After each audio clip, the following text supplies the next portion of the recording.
Hey basketball players, today I'm going to talk to you about one-on-one defense. This can be used whether you're playing on a 5-on-5 or 3-on-3 game, or if you're playing one-on-one against a shorter or taller defender or player. Okay, so first off, there's terminology that's very important. There's the terminology of forcing a player into a certain direction, and then there's also the terminology that I use and some other coaches use called playing a player or defending a player straight up. So if you're forcing a player in a direction, that means that you've got one foot higher than the other, closer to that player, and the other foot back. So for example, if I was guarding you right now, I would be forcing you right. And what this would do for me is if I had a help defender on that side and you were a very good offensive player, I would be able to try and force you into that help defense to try and shut your offensive abilities down. Same thing as if I was trying to force you left, which is if I was playing you this way, I would be trying to force you left, again, trying to get you into a secondary player so that we can really stunt your ability to score. Playing a player straight up is just like it says. I'm facing you and I'm playing you straight up. I'm not forcing you left or right. I'm forcing you laterally towards the sidelines because now I have deemed that I am quicker than you and I am also a better defender than you are as an offensive player.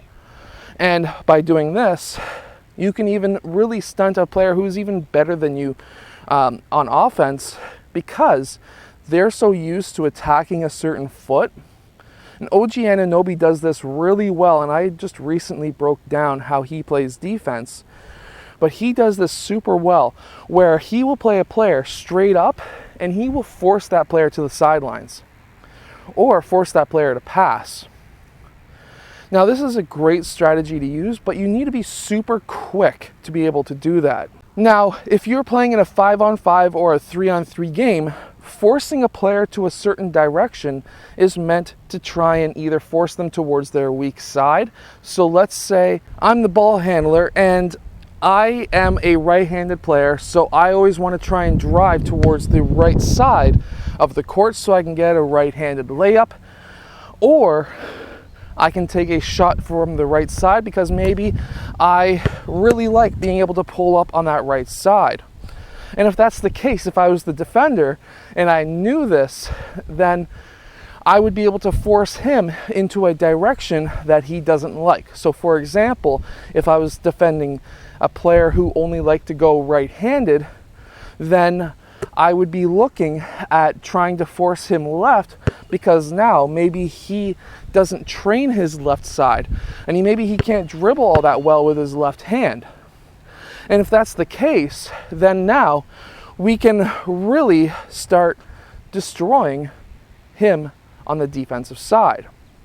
However, this is another thing that you need to keep in mind as a strategy to play a player straight up or to play a player when you're trying to force them in a certain direction. And that is if he's really good with his right hand, but you're forcing him to go left, but he knows the strategy of attacking the top foot, which means that you're playing him this way to try and force him over there, and he knows to attack your top foot, then you may want to switch and play him either straight up or force him towards his right side like he's used to and likes to go, because now maybe in his mind, and this is all testing out. You always want to test out players to see what they can do when you do certain things to them, whether playing them straight up, left, or right.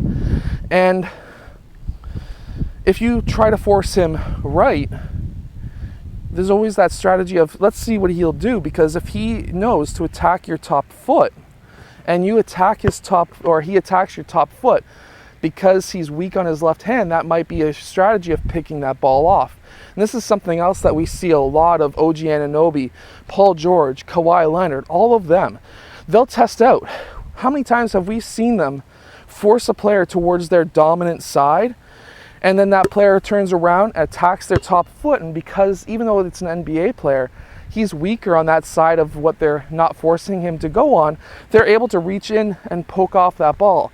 Especially with their lankiness, it really helps them out. Now, I'm going to tell you right now, whether you're guarding in a game or in a one-on-one game, what I really want to see you do is anytime you see the offensive player taking a little bit of a hop, that sometimes means that they are looking to change directions. And now you have to really watch their midsection, because now you are able to see at that point what their feet are doing. Because what happens a lot of times when a player goes for a hop is they'll hop and they're going to cross in the opposite direction. And if that's the case, if you're watching their midsection in your peripheral vision, you can see their feet changing directions. You can now be sliding along, go for a hop, because that's now allowing you to be able to keep up with that player. That way you don't have to stop your slide, turn, and try to jog back and DM up again. You rarely want to cross your feet, because as soon as you turn and cross your feet, what's going to happen is if he changes directions again, you're going to try and change and you're going to trip and fall, and that's how you get your ankles broken. So you always want to be in your defensive stance, shoulders in line with your toes, in line with your knees, sliding along, staying up on your toes, not on your heels. As soon as you get on your heels, you're slow and falling usually. And then you're able to play that player straight up. And I always tell every single one of my players, play everyone straight up. No matter what, play them straight up. That way we can see what they try to do, which way they want to try and go. Because even though I'm a right-handed player and I do a lot of stuff going towards the right side, I love it when I jab step, get that player to move out of my way, one dribble on this side, and they're gone and I can take my shot. There's so many moves that you can have if you're an offensive player that can make that player think that you're going to go in the direction that they're forcing you to go. They're going to take a step back. There's so many different moves that you can do.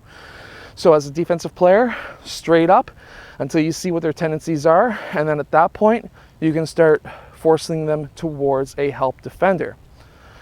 If you're playing one-on-one and you don't obviously have a help defender, play them straight up and then see what their tendencies are if you've never played them before. If they tend to go right a lot and they score a lot, then you might want to try and force them left a few times or try to force them right again, and then allow yourself to keep up with them going right. I hope that this video has made some kind of sense. If it has, hit that like button, subscribe. I'll see you guys again next time.